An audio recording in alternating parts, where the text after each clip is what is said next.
when did personal narrative and story become a focal point? If we take a look at what people buy in anything or anybody, they never buy the product first. Okay, they buy the big idea first. The key narratives around that big idea, all wrapped up in a transformation story with your prospect as the hero. Then the key messages supporting that big idea, all wrapped up in the transformation story. And that transformation story takes them from where they are today to where they want to be. Now, when it comes to yourself, that's the same thing. You have to sell yourself on that big idea.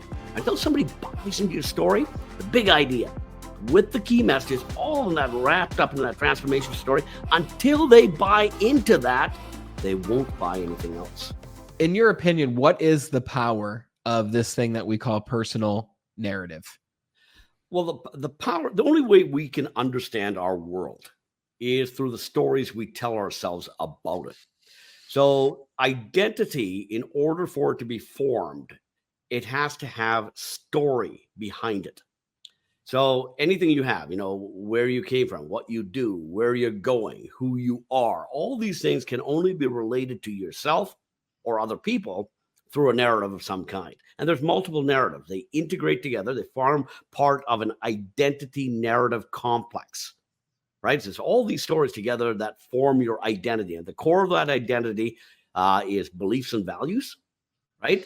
And then from there, you go and tell stories about those beliefs and values. It's the only way we can understand our world or relate other people to how we think and what we do.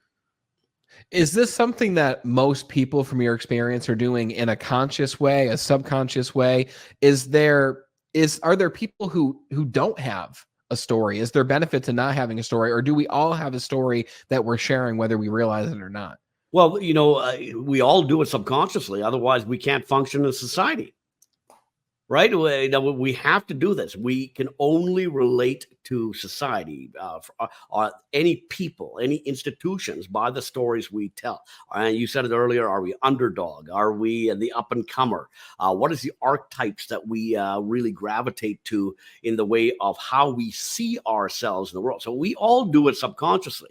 The trick is to do it consciously via strategy. That is the whole thing, because when it comes to storytelling, ultimately we're talking about your personal brand, and your personal brand is going to ultimately be created by you or created by the world, and the world's version of you may not be the one you want. So we have to take a conscious and strategic outlook on it to really build that narrative into something that serves us. So isn't it interesting how we can so easily share a story that maybe was crafted by other people or that we've been carrying for years and years and years that might not even be serving us, such as the story of, I never win anything. I'm not a lucky person. Things have never come easily to me. I was abandoned. I was never looked after, things like this. But when we do begin to consciously create a new story, and I'll share a little bit of my experience with that, when we do begin to create a story, it can feel inauthentic. And it can feel as if that's not really, quote unquote, who we are, when that original story that we were operating from was either given to us or is false or isn't serving us. It's just interesting to me how a new powerful story that we create can seem like it was crafted. And because it seems like it was crafted, can be more difficult for us to adopt. Yeah. Or you look to your history and you fill it with so much evidence that supports the narrative that you have, that the narrative is incontrovertible. And so the evidence is a big part of it. Now, at the very beginning, it's sort of fake it till you make it. That's one of the things about adopting new identities. If you're one of the tricks to becoming brave is to pretend you're brave. Yeah. And actually just step out of that. Assume the identity of what a brave person would do in that circumstance and adopt that identity. And when you start behaving like a brave person, even though you may not have done that in a previous thing, you start to adopt the characteristics, the character traits, the values and beliefs of brave people, right? And that's how you become a brave person. So the evidence can it can be, accumulated over time. But at the very beginning, you just sort of have to step into that identity and see if you can live it. Very interesting. Obviously, this is a very important topic to you. You wrote your book about it. Again, the name of Kurian's book is The 7 Essential Stories That Charismatic Leaders Tell. And you don't just write a book on this, and this isn't an important topic unless you've lived this heavily in your life. So I'm curious to hear from you, when did personal narrative and story become a focal point? Because when I was first introduced to this idea, Kurian, I was 8 years. So this was 8 years ago. I was 21 years old. And I was overweight. I was unhappy. I was doing well financially, but I had nothing else going for me. And a mentor of mine gave me the book called The Secret by Rhonda Byrne. And this book introduced me to different ways of thinking, such as think about what you want and you'll attract it to you, right? If you think about lack, you'll attract lack. If you think about debt, you'll attract debt. And I started to think about these things in a different way. And like we were just talking about, at first, I thought these are really weird, right? This isn't who I am. But if this is going to help me, then every single day I'll write down the gratitude statements. I'll write down who I actually am, even if it doesn't feel good at the beginning. But eventually, I adopted these characteristics and began to craft a different story. And I'm still in that process, right? So when did this become important for you so much that you wrote a book about it? Well, I'm a marketing strategy consultant, sales and marketing strategy consultant. I worked with a lot of new startups.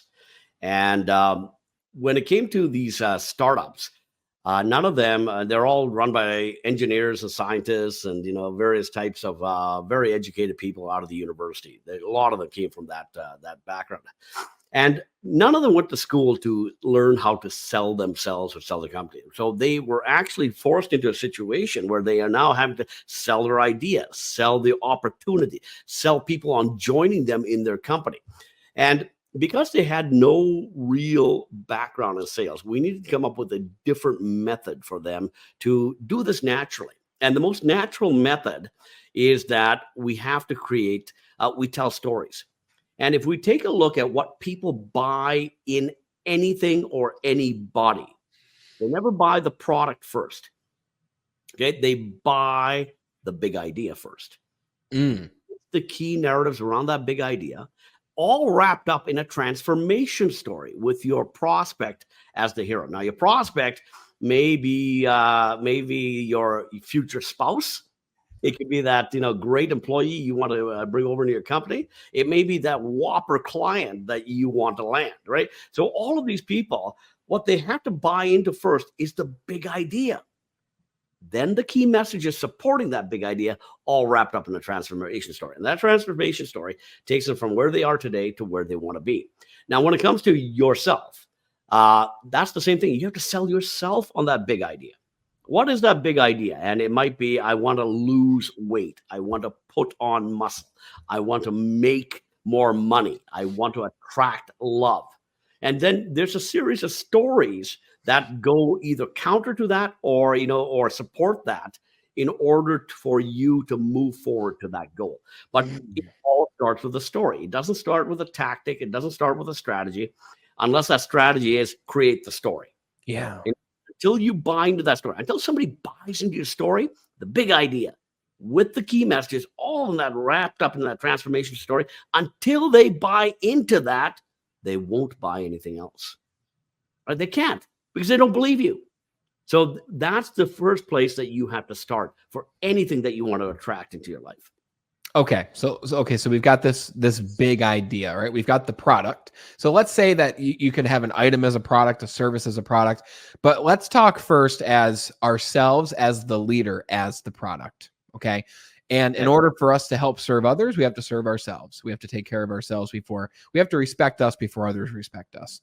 So as the leader, and then we'll talk about how we can help others on our teams, perhaps, to adopt these ideas. As the leader in the product, the big idea, let's say the big idea is, like you mentioned, I want to make more money. I want to attract love. I want to lose weight. Okay, great. So how do you then craft the stories that back up the big idea? Is it just sitting down with a pen and paper? Is it a conscious exercise? What does it look like? How do you teach this? Well, shockingly enough, the teaching part is that I teach them the 7 stories they have to craft, for whatever. If you're building an enterprise, launching a new product, you're participating in some kind of mass movement, whatever it is. It doesn't matter what it is. The very first place you have to start is with yourself. And one of the best places to start is in absolute silence. Mm. In absolute silence. And you picture the goal. And you actually, go through all the different things that come up surrounding that goal, whether it's attainable, whether there's obstacles to it, all these kind of things. And you make sure that you catalog all of these things after you come out of that meditation. And, what did Blaise Pascal say? All of humankind's problems is based on their inability to sit alone quietly in a room by themselves.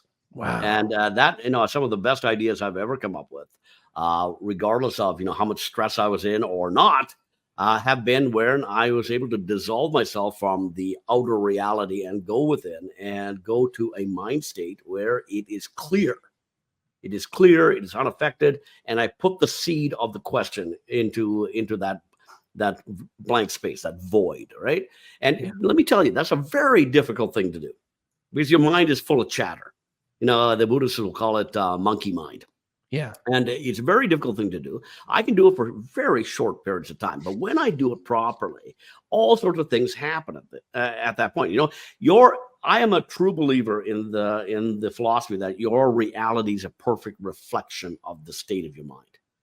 So you project this reality, whatever that is. If it's full of opportunities, if it's full of obstacles, full of joy, full of pain, whatever it is. And you can create your realities as a result of it. Lucky people tend to think of themselves as lucky people. And they're able to see more lucky opportunities in what's in front of them. So where it begins is, for me anyways, is in that blank state of mind, where you are in total silence for whatever period of time you can do. You put the seed of the question there, the seed of the idea, the goal, and all sorts of things will flood to you if you're doing it properly. I would like to know, because I'm curious, when you were in this stage as the CEO of a hospital and through every other difficult situation that you've been in, including now in your business and situations that your clients have been in, these difficult times, these tumultuous times, these times that you couldn't even have wrote yourself back then until it actually happened. How do you maintain what you call invincible optimism? How do you stay strong during those times to make it through? Yeah, it's such a great question because it's not an easy thing to do. The first thing I want to be really clear about is to emote is human, right? To emote is human. So give yourself the space and the grace to go through whatever you're going through and to feel your emotions. Emotions are our greatest source of information. One of my areas of expertise, and I use this as a foundation in the work that I do with leaders and transforming cultures, is emotional intelligence. So, with emotional intelligence, awareness of what you're feeling, why you're feeling it, what you're thinking is really, really important because it gives us information. For instance, let's say I am outside and I see someone drive by in a super cute little red Corvette, and they are dressed to the nines. They get out, they look amazing, and there's this twinge of, look at them. They think they're all that. They're showing off. They're a bit boastful. That's telling me something, right? It's okay to have that thought. I'm more curious about what it says and what it means for you. Is there some part of you that wishes that were you? Is there some aspiration there? Do you think you should be further along on your journey or your career? Do you not feel seen or heard? When we allow ourselves to feel our emotions, then we are able to really connect the dots with what that is telling us. So emotions are our greatest sources of information. So that's the first thing, right? Wow. Yeah, it's really powerful because when we allow ourselves to feel that, then we can move to the next step. And the next step in the process for me is to sort of create a North Star. Like, where do you want to be? Where are you going? So what I did is I wrote down some core values. right?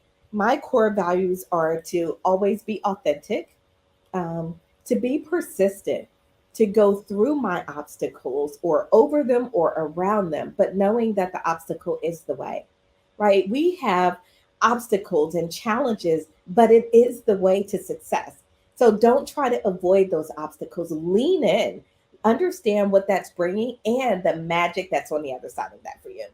And so, writing down what those core values are for you, they'll be different for you than they are for me, right? I'm also someone who really believes in making sure that I have goals to understand where I'm going. It's fun for me. Knowing that I have something, a target that I'm aiming for, inspires and motivates me to give it my best and to keep going. So, write down what your North Star sort of, they can be core values or however you want to frame that, write those things down, and then you begin to build around that. So as I wrote those things down, the one of the first things that I wrote down is I'm not a I'm not a sad person. I'm not a depressed person. Like, who is this person? I didn't even recognize myself. That's the first thing that I had to get out of. You need to find happiness where you stand.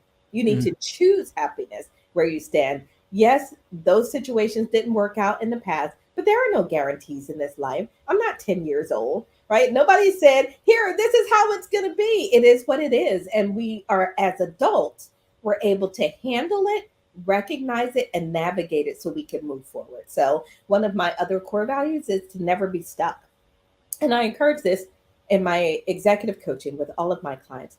I never, never want to see you stuck in your own life. This is your life. You're making the decisions. Every single day is an opportunity to make a different decision. So, never being stuck is one of those decisions that I think leaders is important for leaders, because you might be in a difficult situation, difficult culture, difficult workplace, but nothing will change until you do. So, you be the catalyst, and it starts with you, and then you can sort of exponentially allow that change to move through the rest of the team and the organization. Wow, that's amazing. That idea of the North Star is so powerful. And what I really love is in your core values, you didn't just write down who you are and what you want to be. You also wrote down what it is you are not and what Right. you don't want to be. Sometimes, if we don't have a goal or we don't know which value out of a list of 300 or more values out there we want to adopt, sometimes it's easier to decide who you don't want to be, and then the values reveal themselves in that way. And this idea of values, it's always very interesting to me to have this conversation, because a lot of experts in this field talk about core values, and they all have a different way of going about it. I'm curious to know what your way is when you're navigating through this difficult terrain. And it's one thing to sit down a morning or an afternoon or a couple hours and write down your core values, decide your goals, close the notebook, and get to work. But then when you do confront a challenge or a roadblock, how do you personally remind yourself and keep those core values top of mind for you? Yeah, so I think everything is like you need a cheat strategy because our brains are simply not prepared to hold on to everything at every moment. So I would type it in my iPhone in my note section. I typed it in my calendar so that it would pop up every single morning. So I even do this today. There's some things that pop up for me every morning as a reminder of who I am, where I'm going, what I hope to achieve, what I'm grateful for. Those things pop up for me every morning. So I don't really have to think much about trying to remember it. It's in front of me every day. I also like to keep things accessible. I like to say out of sight is out of mind. So, what do you have accessible, whether that be the notepad on your phone or your calendar, or maybe you carry around a little notebook or whatever that is, where you can keep some of those important little notes that inspire, motivate, and remind you of the journey that you're on. One of the reasons this is essential is because challenges are going to come. It's not if, it's when. That's just how life works. And so when challenges come, what is your toolbox and where is it? What good is the toolbox if you're driving out and you have a flat tire, but you leave all the tools at the house? You have to have your toolbox accessible and with you. And sometimes we're too busy to set up system structures and processes. but it's the systems and structures and processes that set us up for success, right? Yes. Not willpower. Let's throw willpower out the window, because willpower is like a wacky friend. It waxes and wanes. It's here today, gone tomorrow, right? Willpower is like so last year. What we need for ongoing success is systems, structures, and processes that leads you to outcomes. Wow. That I love that, because we often hear about systems and processes from a business perspective, but how often do we hear about them from a personal perspective? Yep. And for me, like when I really started to make transformational strides in my own life, I was in my early 20s. I'm 29 now. And I went along. It's so funny because that formula for identity earlier that you shared is very akin to my own story. I also lost almost 60 pounds, just very close to 60 pounds when I was 21. I was able to transform my mindset, and a lot of that came down to I also changed my appearance. That was when I shaved my head. That was when I grew a beard, right? I was holding on to this past version of myself. But once I started to change my appearance, create goals forward, really put a focus on my physical health, that's when everything started to change for me. And like you said, I didn't want to go to the gym every single day. Just like when you were on your own health journey, you didn't wake up wanting to do these things. I can imagine during these difficult situations at the hospital, even, you didn't wake up excited to go to work every single day. I can imagine you were thinking while sitting in your bed even, oh man, another day. I got to deal with more challenges. I got to deal with more headaches, all these different things, right? So these systems and processes, if you're out there and you're thinking, that just sounds boring. That sounds bland. I don't know how to do that on my own. This is why it is so important to have a coach by your side. My personal life didn't transform until I had a coach. It was a coach that I wasn't paying at that time. It was a friend of mine who I was grateful to have in my life as a mentor, who took me under his wing. And he essentially coached me for nothing, but I also worked for the same company as him too. He was my direct leader. But my business didn't transform until I hired a business coach.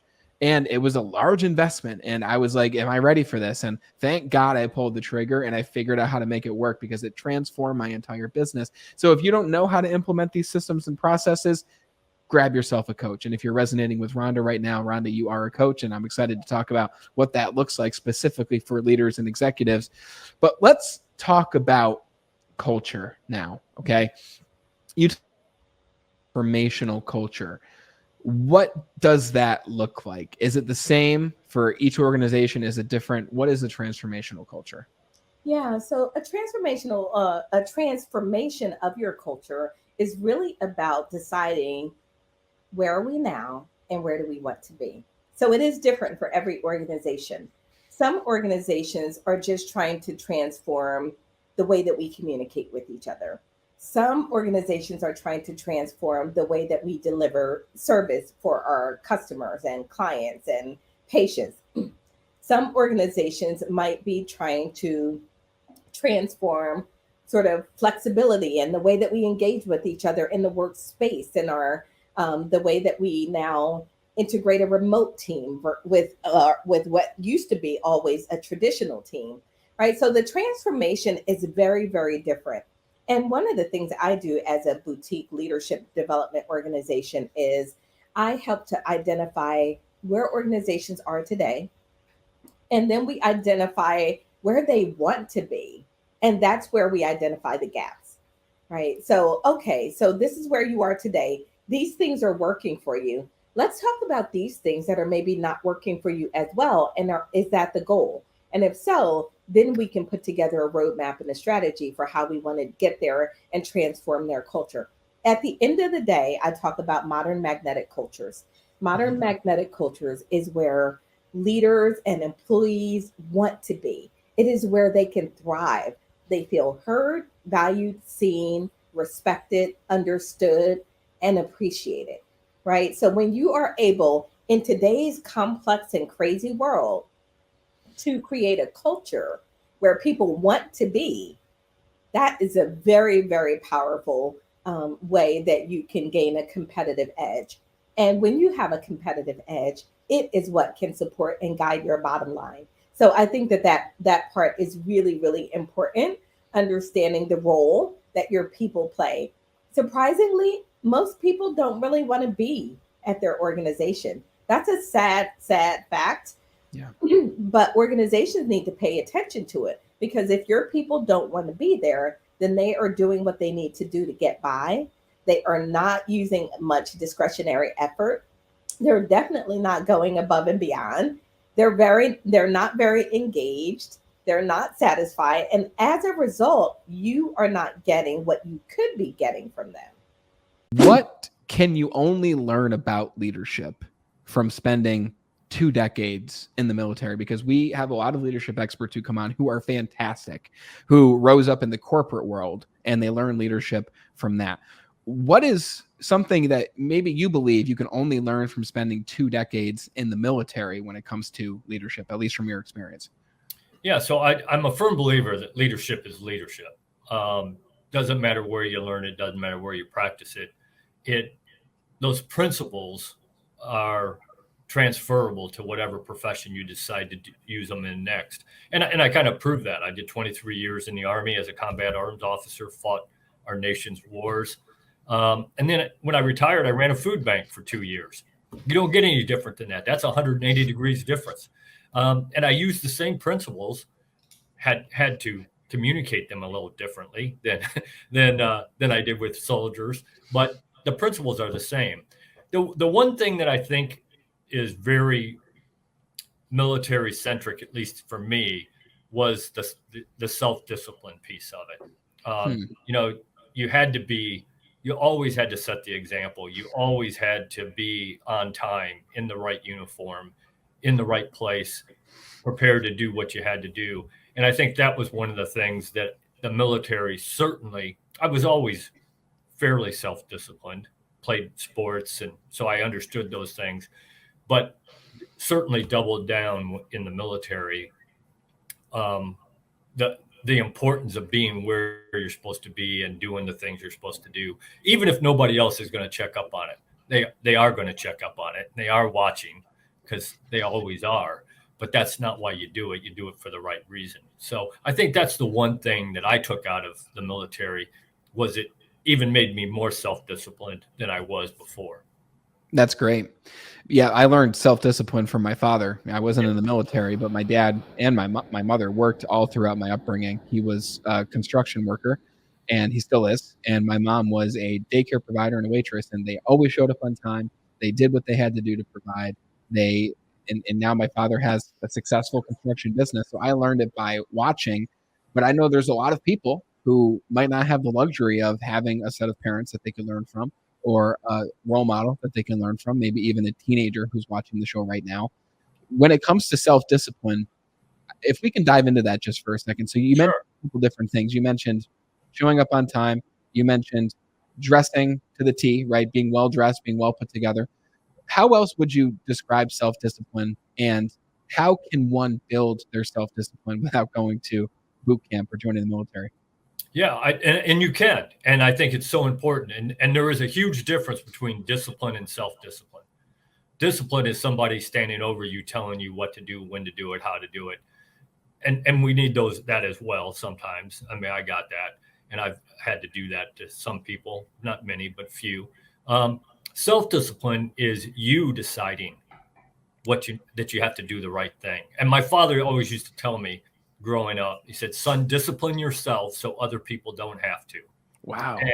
And so it really does boil down to this. And I tell people that self-discipline is so important, because in the real world, we're not motivated every day. We wish we were, and it'd be great if we were, but unfortunately, that's not the real world. There's going to be days when you're not motivated to do the things that you're supposed to do and that you need to do. That's where the self-discipline comes in. If you're not motivated that day, the self-discipline that you have developed for yourself will make you do the things that you should have done and you would have done if you were motivated. So I think some ways to do that is you have to do it very consciously. You have to decide that you're going to do the things that you need to do on a daily basis. And I'm a firm believer in routines inside of routines. And that's what helps you develop those habits that develop the self-discipline, because we're all creatures of habit. anybody who tells you they're not a creature of habit is lying to you. I can tell you. You know, if you don't believe me, remember how you put your shoes on today, because I promise you, you'll put your shoes on exactly the same way tomorrow. Wow. If you shave, I guarantee you shave the exact same way. We are creatures of habit, and that's okay. But you got to decide that you're going to have good habits that give you good results. And that's how you start the self-discipline piece, is you develop habits that make you do the right things on a daily basis every time. Again, whether somebody's going to ever see it, know about it, check up on it, doesn't matter. If you're self-disciplined, you're going to do the right thing. Wow. Yes. There was times in my life where, talking about punctuality and being on time, where there were chains of time that I would be late for work. And this is like my early 20s. And there's the habit goes both ways. The habit goes, you can always be on time or you can always be late.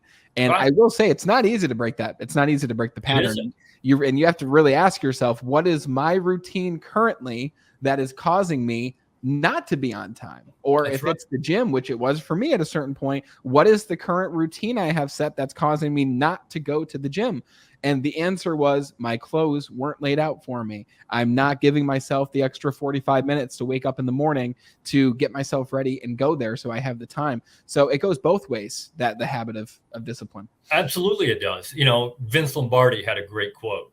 You know, the winning is an all the time thing. It's not a sometime thing. And at the end he said, and winning is a habit. Unfortunately, like you say, so is losing. You know, so if you have a habit that isn't a good habit for you, then you have to make that conscious decision that you are going to change it. And then you got to go about doing that. And you're right, it's not easy sometimes, but you have to do it. You know, simple things, and go back to simple things. You know, make your bed every morning. First thing you do when you get out of bed, you make your bed.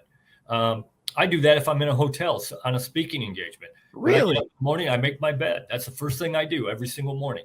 Again, I'm a believer in routines of routines. I start my morning the same way every morning when I can. I mean, obviously there's times when you can't, but when I can, I get up, I light my candle, I sit in my chair, I listen to the daily mass, I read a chapter of the Bible, and I say my prayers. I start every day that way.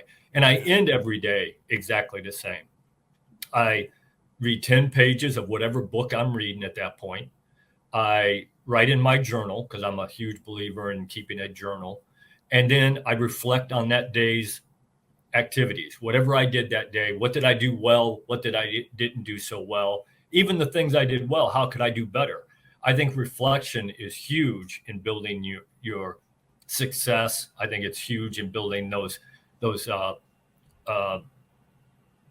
methods to get better at whatever it is you're doing, because I don't care how good you do something, you could always do it a little bit better, probably.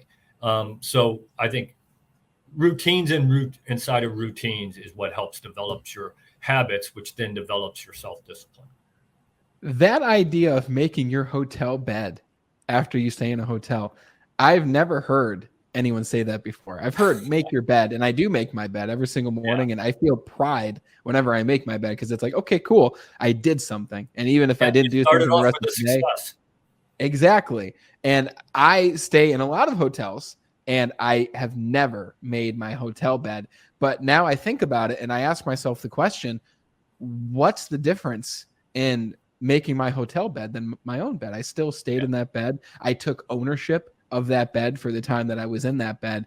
So that tells me something about me in those moments.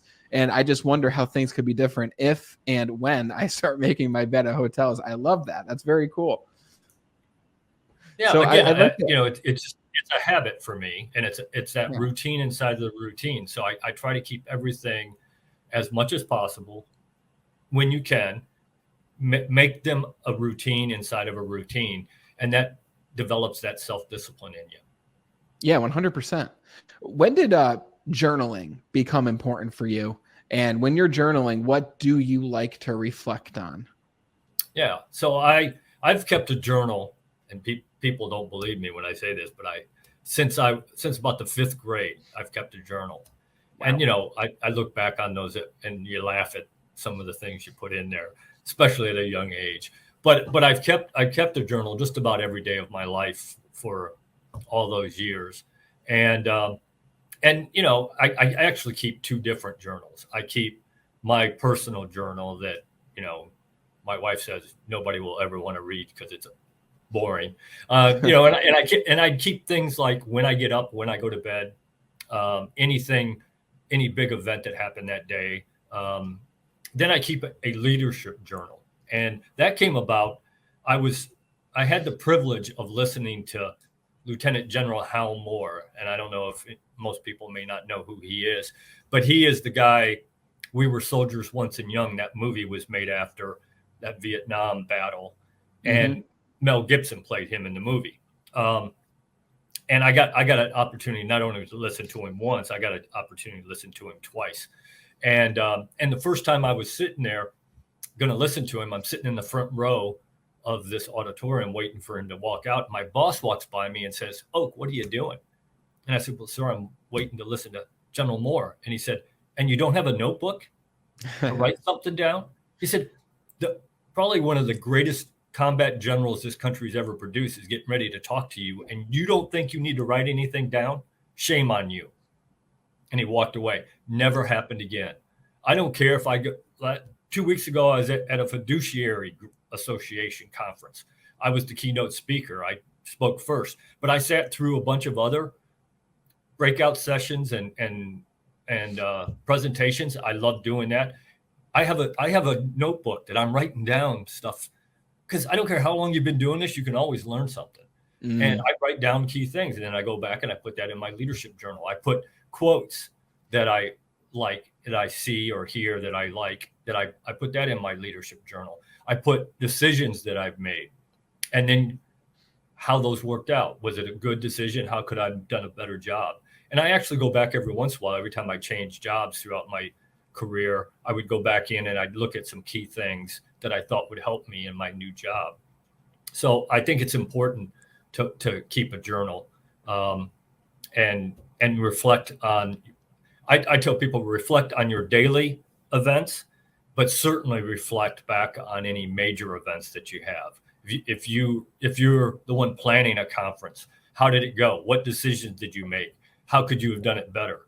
And then put those things that you reflected on into use in your next decision that you make and your next project that you're in charge of.